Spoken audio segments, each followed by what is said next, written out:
Al mirarte a ti, nada me abrumará. Quiero verte, conocer tu voluntad. Al mirarte a ti, nada me faltará. Quiero verte y hacer tu voluntad. Mi fuerza eres tú, Señor. Mi escudo eres tú, Señor. Mi roca eres tú, Señor. Por siempre te amaré, mi refugio.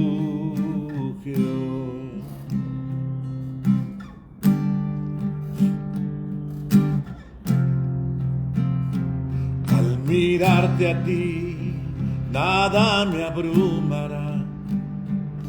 Quiero verte, conocer tu voluntad. Al mirarte a ti, nada me faltará. Quiero verte y hacer tu voluntad. Mi fuerza eres tú, Señor. Mi escudo eres tú, Señor. Mi roca eres tú, Señor. Por siempre te amaré, mi refugio.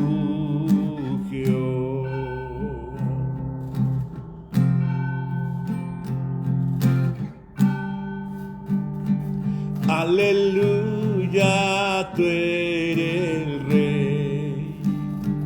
Aleluya, tú eres el Rey. Y aleluya, tú eres el Rey. Por siempre tú eres el Rey. Aleluya.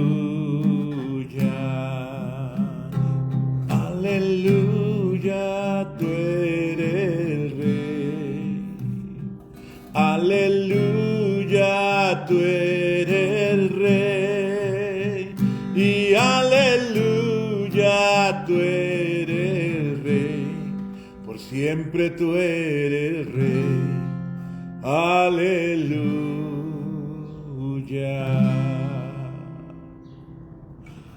Buenos días, mis hermanos. Aquí estamos una vez más. Es un placer enorme compartir con ustedes este tiempo y sobre todo iniciar alabando a nuestro Dios, honrándole como hijos de honra que somos. Somos hijos que honran a su Padre Celestial porque hemos entendido que no hay mejor lugar, no hay una mejor lugar, una mejor posición, un mejor estado donde yo quiero estar, que es a los pies de mi Cristo. No quiero separarme de mi Padre Celestial. Una vez me fui como hijo pródigo, pero regresé. Me puso sandalias, me vistió, me puso anillo de autoridad. Y nunca más quiero volver a alejarme de mi Cristo, de mi Señor. Bendiciones a todos los que están conectados. Veo aquí a mi prima Esther, veo a Lilia, veo a Carmen, veo a Ana Loera. Hay algunos no alcanzo a distinguir quiénes son, pero les bendigo en el nombre de Jesús y espero que Dios les dé una palabra el día de hoy, como siempre lo hace, ¿verdad? Me acomodé hoy en un lugar diferente de la iglesia, estoy transmitiendo desde la iglesia. Marina, veo a Marina, bendiciones Marina, me da mucho gusto verte aquí por el celular. Veo a Andrés también, veo a Pati Centeno. ¿Cómo sigues de la enfermedad, Pati? ¿Cómo anda todo? Ana Loera dice saludos, hola a todos. Bien, hoy estamos leyendo Lucas capítulo, dejen acomodarme aquí, Lucas capítulo 17 y versículo 18. Estamos en Lucas capítulo 17 y versículo 18. El día de ayer tuvimos una muy buena reunión, a mí me encantó. Creo que Dios nos habló, estuvimos alabando a Dios, fue un muy buen tiempo. el peligro de caer en pecado, dice el capítulo 17 de Lucas. Jesús dijo a sus discípulos, no se puede evitar que haya incitaciones al pecado. Pablo lo dijo de esta manera, es necesario que vengan tropiezos, o sea, Dios no te quita las piedras del camino, Dios te enseña a brincarlas. Dios no te quita las tentaciones de frente a ti, Dios te enseña a superarlas. Es necesario que vengan incitaciones. No se puede evitar que haya esas incitaciones. Vienen los tropiezos, viene la piedra que está ahí estorbando, pero el Señor quiere enseñarnos a brincar los obstáculos, quiere enseñarnos a superar los problemas, a afianzarnos en medio de la tormenta. ¿Por qué Dios permitió que cayera en pecado? No, tú fuiste el que permitiste. Tú fuiste el que no te fijaste en la piedra. Tú fuiste el que no dice. Entonces, es inevitable que vengan incitaciones al pecado. Pero hay del hombre que haga caer pecar a los demás. Es decir, tú puedes ser la piedra de tropiezo. No seas piedra de tropiezo, es lo que dice Jesús. No seas piedra de tropiezo. Si tu hermano peca, repréndelo, pero si cambia de actitud, perdónalo. Aunque peque contra ti 7 veces en un día, si 7 veces viene a decirte, no lo volveré a hacer, debes perdonarlo. Es una exageración lo que Jesús dice en forma a propósito para mostrarnos lo importante es que es tener una actitud de perdón. Lo importante es que es tener una actitud de pensar y de tener fe, de creer que Dios puede restaurar a las personas, que las personas pueden cambiar. Aunque hay ocasiones en que tenemos que tener cuidado. Una cosa es perdonar y otra cosa es ser ingenuo y dejar que la gente se aproveche de nosotros. Ese es otro tema que quizás lo tocaremos a fondo en otro momento. Por ejemplo, una esposa que tiene un esposo golpeador y que el esposo le pide perdón. Sí lo puedes perdonar, lo perdonas, pero ya no te expones, porque puede llegar a feminicidio, puede llegar a cosas mayores. Entonces, una cosa es perdonar y otra cosa es exponernos al peligro, donde yo sé que me están defraudando y que me está robando y me pide perdón, sí, lo perdono, pero guardo mi dinero mejor y lo guardo bajo llave y lo pongo en un lugar seguro donde no me esté robando. Porque una cosa es que perdonemos y otra cosa es estar permitiendo que nos estén dañando. Son cosas muy diferentes. Aquí Jesús está hablando del poder del perdón que te libera a ti, pero no está hablando que dejes que abusen de ti. Los apóstoles pidieron al Señor, danos fe. O sea, estaban hablando de lo mismo acerca del perdón, porque es muy difícil estar creyendo que puede una persona cambiar. Muchas veces nosotros creemos que ya no va a cambiar. Es que mi hijo ya no va a cambiar, es que mi esposo ya no va a cambiar, es que mi esposa no va a cambiar, es que este hermanito no va a cambiar. Y no, estamos creyendo que va a haber un cambio.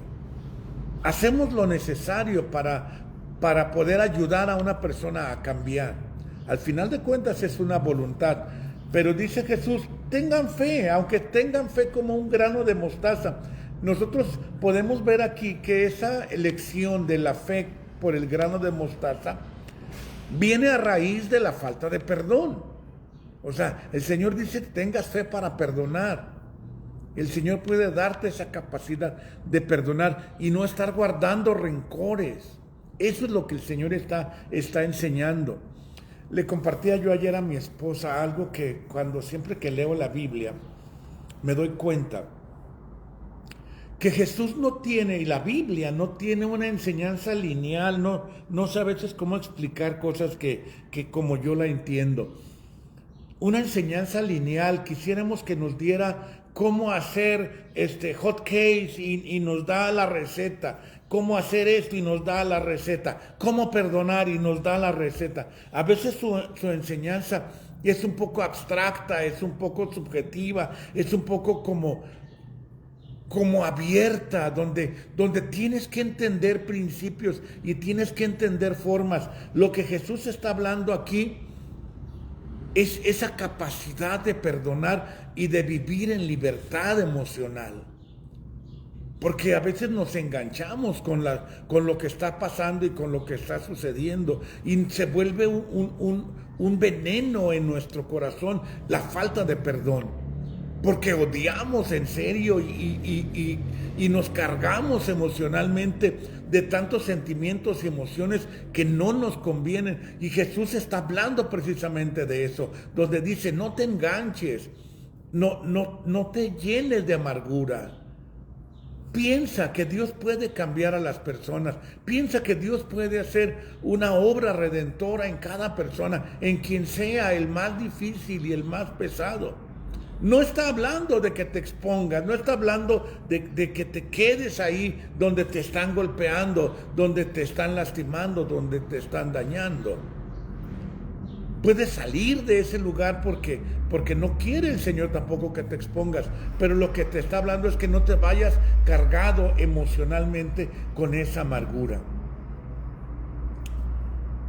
Y luego nos habla, es que si te fijas, pareciera que no tiene relación una enseñanza con otra, pero Jesús está hablando de algo. Jesús está hablando de tu carácter. Jesús está hablando de tu forma de vivir, de tu forma de ser, de tu forma de pensar. Porque después inmediatamente te habla del deber del que sirve. Porque está comparando, dice, si uno de ustedes tiene un criado que regresa del campo después de haber estado arando o cuidando el ganado, ¿acaso le dice, pasa y siéntate a comer? No, sino que le dice, prepárame la cena y disponte a atenderme mientras yo como y bebo. Después podrás tú comer y beber, y tampoco le das las gracias al criado por haber hecho lo que ha mandado. Así también ustedes, cuando ya hayan cumplido todo lo que Dios les manda, no está hablando de que te dejes que se aprovechen de ti. Digan, somos servidores inútiles porque no hemos hecho más que cumplir con nuestra obligación. Si te fijas, toda la relación que hay en esta enseñanza habla de tu forma de vivir. Que si haces algo por lo que Dios te mandó, te obligó, te dijo, te enseñó, te instruyó, algo que sientes que es tu responsabilidad, lo hagas sin amargura. Y si ves que la otra persona no te corresponde, pero tú lo hiciste para Dios, no lo hagas con amargura. Vive con esta libertad. Vive con esta libertad emocional, esta libertad espiritual de hacer lo que tienes que hacer. ¿Por qué? Por el Señor, para honrarlo a Él. No para honrar a las personas, porque dice, has cumplido todo lo que Dios les manda. Por eso, mis hermanos, es muy importante la forma como vivimos, la forma como nos desenvolvemos, donde somos serviciales, pero tampoco somos dejados, donde no nos exponemos, pero sí perdonamos en libertad, donde nosotros podemos vivir de una manera que honramos a Dios, que lo honramos porque somos hijos de honra. Luego viene ya una historia donde dice que iban por el camino y Jesús dice, pasó, no tienen té, yo sí tengo té, no, hoy no tengo café, tengo té. Y habla aquí, nos da una muestra, una enseñanza acerca de la gratitud. Y si te fijas, todo va encaminado a esta enseñanza en que tengamos una actitud madura y una actitud correcta ante la vida. Dice que le salieron 10 leprosos y que le decían, Jesús, maestro, ten compasión de nosotros. Y Jesús les dijo, vayan a presentarse a los sacerdotes. Y mientras iban, quedaron limpios de su enfermedad. Uno de ellos, al verse limpio, regresó alabando a Dios a grandes voces. Pues imagínate. y se arrodilló delante de Jesús, inclinándose hasta el suelo para darle las gracias. Este hombre era de Samaria. Jesús dijo: ¿acaso no eran 10 los que quedaron limpios de su enfermedad? ¿Dónde están los otros 9? Únicamente este extranjero ha vuelto para alabar a Dios. Habla de ser agradecidos. Habla de ser agradecidos, de mostrarle a Dios esa honra que Él se merece. De decirle: gracias, Señor. Gracias por todo lo que me has dado. Gracias por todo lo que has hecho. Gracias, Señor. Habla de tener esa actitud siempre, de estar agradecido con Dios por todo lo que ha de venir. Y luego viene, por eso les hablaba a mi esposa ayer acerca de cómo la enseñanza de Dios es abstracta, es subjetiva, es de una manera que tenemos que entenderlo. Como quisiera saber los conceptos y las formas para explicarte esto, pero dice: los fariseos le preguntaron a Jesús cuándo había de llegar el reino de Dios, y Él les contestó: la venida del reino de Dios no es algo que todo el mundo pueda ver. No se va a decir aquí está o allí está, porque el reino de Dios ya está entre ustedes. Y ellos no se daban cuenta que ya estaba el reino de Dios, porque Jesús vino y destronó al diablo y cayó como rayo, dice la palabra, al suelo. Porque el reino de Dios se estableció cuando vino Cristo. Entonces, podemos vivir en el reino de Dios nosotros. Y fíjate, cuando tú vives en el reino de Dios, estás sujeto a las leyes del reino de Dios. Cuando vives en el mundo, estás sujeto a las leyes del mundo. Y no me refiero a que te pases los saltos, o me refiero a la parte espiritual. Si tú vives en España, vives bajo las leyes de España. Si vives en Brasil, vives bajo las leyes de Brasil. Vives en México, vives bajo las leyes de México. Si tú vives en el reino de Dios, vives bajo las leyes del reino de Dios. Y bajo las leyes del reino de Dios, 2 panes, 3 panes y 2 pececitos ajusta para 5,000. Bajo el reino de Dios, salivita, lodito con salivita, con fe, equivale a sanidad. Bajo las leyes del reino de Dios, una palabra es suficiente para que recibas sanidad o recibas provisión. Bajo las leyes del reino de Dios todo ocurre diferente. Pero si te das cuenta, Jesús no lo habla en forma muy explícita, lo dice nada más así. Nada más dice: ya llegó el reino de Dios.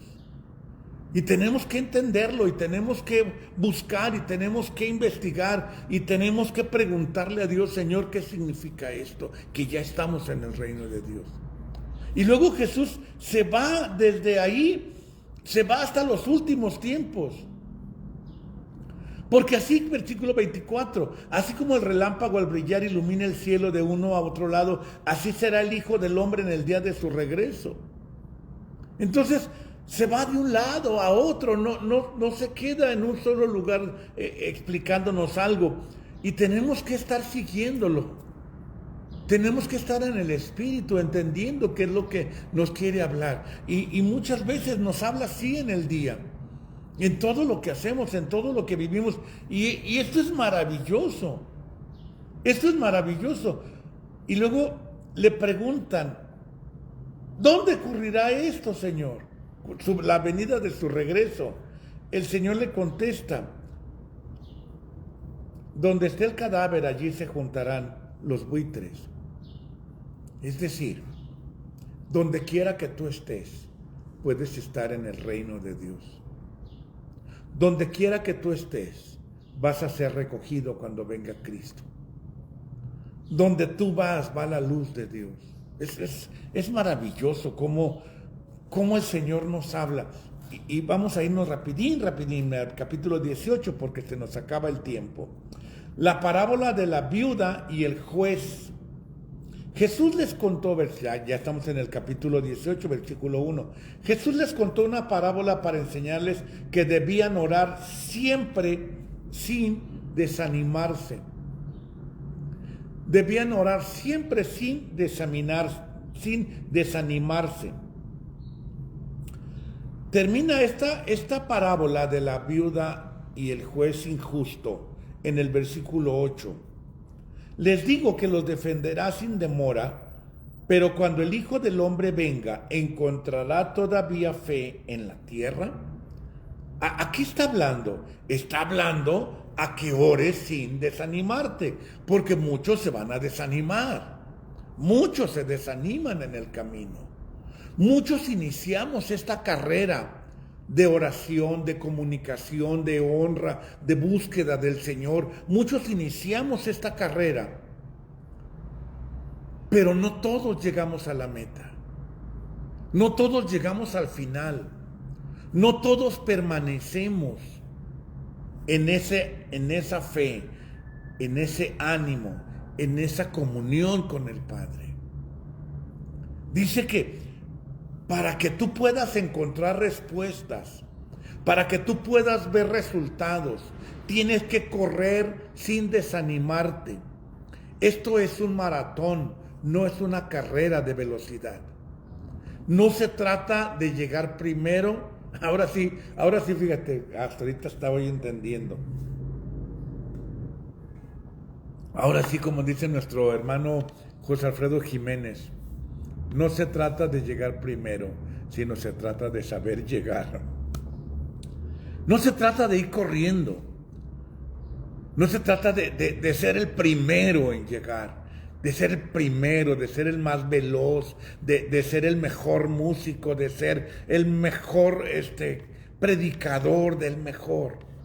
Se trata de ser constante, persistente, creyendo, orando. Donde llega al extremo, Jesús utiliza mucho este recurso literario de hablar con exageración algunas cosas para mostrarnos lo importante que es. Que aun si Dios fuera un Dios injusto o un Dios malvado como este juez, aún así debes de permanecer. Y claro que Dios es un Dios bueno, dice. Claro que Dios los va a defender sin demora. O sea, claro que Dios les va a responder porque te ama, porque no es injusto, porque no es malvado. Pero aún si lo fuera, porque muchas veces oras y parece que no pasa nada, ¿no es verdad? Porque estás orando y parece que las cosas se ponen hasta peor. Porque muchas veces no ves el resultado de tu oración. Y tú sí quieres ver cosas, tú quieres que Dios te conteste, que Dios te hable. Y dice el Señor, debes de hacerlo sin desanimarte. No se trata de que llegues primero, no se trata de que corras y después te desanimes porque no ves resultados. Se trata de que continúes día con día. Ayer hablábamos acerca de honrar a Dios. Y hay muchas cosas que honran a Dios. Cuando vengo a la iglesia con esa fidelidad y con esa responsabilidad, estoy honrando a Dios. Cuando tengo mi disciplina de leer mis 2 capítulos todos los días, estoy honrando a Dios. Cuando me conecto a la mañanera, estoy honrando a Dios. Cuando ensayo, cuando me preparo, cuando le sirvo, cuando confío en Él y no reniego, y no dudo y no tengo miedo de la situación y de las circunstancias, sino digo, Señor, confío en ti, estoy honrando a Dios. Y sabes, Dios dice que Él honra a los que le honran. Por eso es muy importante que permanezcas creyendo, que permanezcas confiando, para que llegues a la meta. Cuando vuelva el Señor, dice, ¿o encontrará todavía fe en la tierra? Porque muchos empiezan, pero pocos terminan. Cuando empieza la carrera, cuando empieza ese maratón, son muchísimos. Eso ocurre, es muy frecuente, uno como pastor lo puede ver claramente.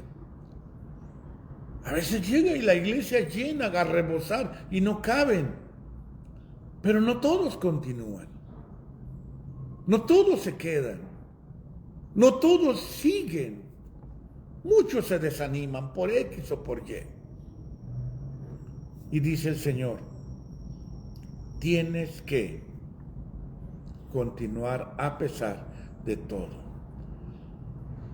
A ver, ya no me va a quedar tiempo para todas. Vamos a decidir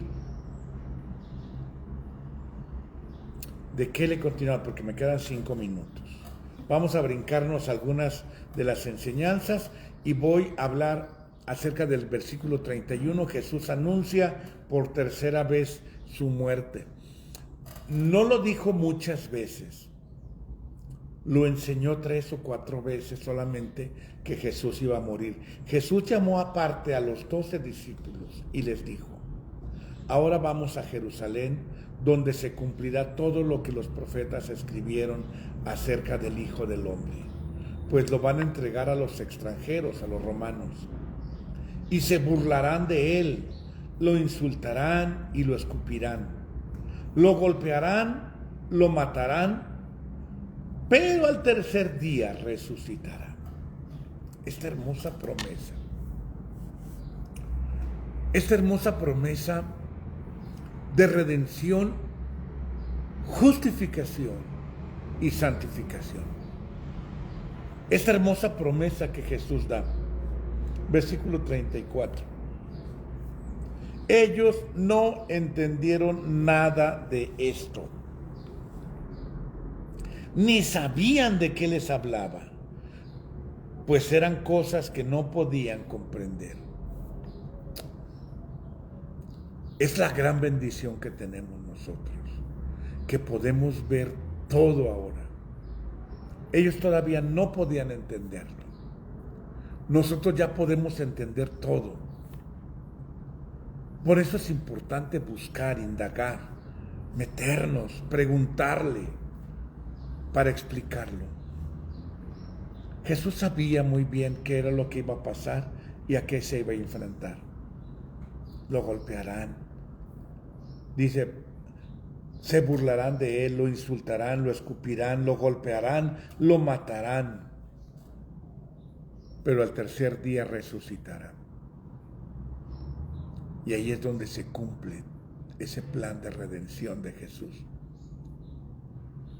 Y nosotros podemos entenderlo ahora perfectamente, que ahí estuvo nuestra victoria. En la cruz estuvo nuestra victoria.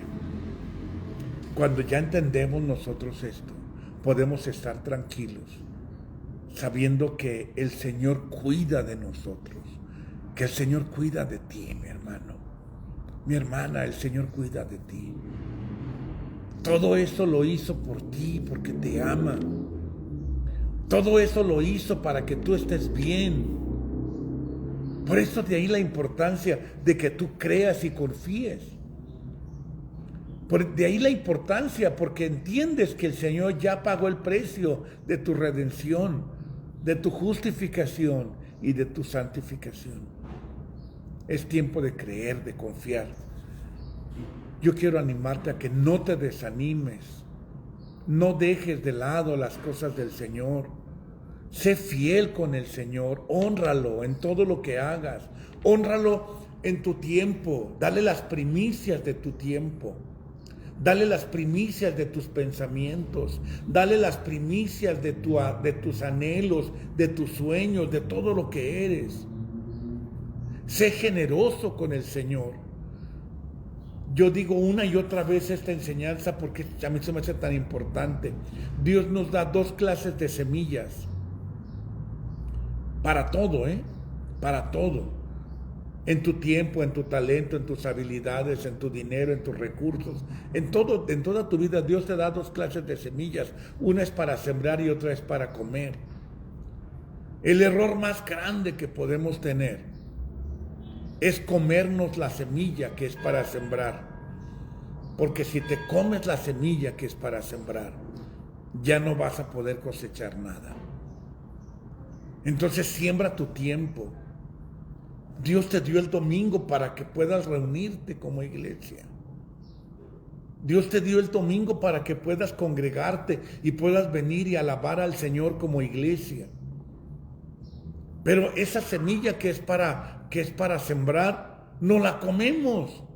Porque decimos, qué bien, tengo un día para levantarme tarde, para ir al Menudo, para ir a la plaza, para ir a Chapala, para ir a Quijic, para ir al centro, para ir a bicicletear. Es una semilla que Dios te dio para sembrar, no para comer. Cuando Dios te da una semilla para sembrar, tienes que sembrarla. Cuando Dios te da una semilla para comer, no la siembres.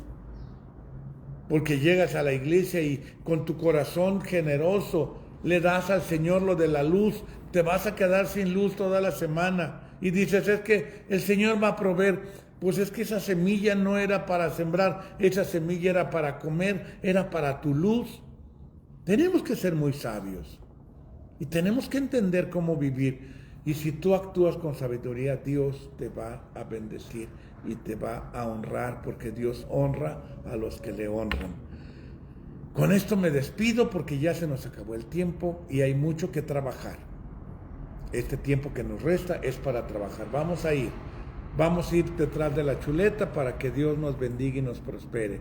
Dios me los bendiga, que tengan una excelente semana. Bendiciones.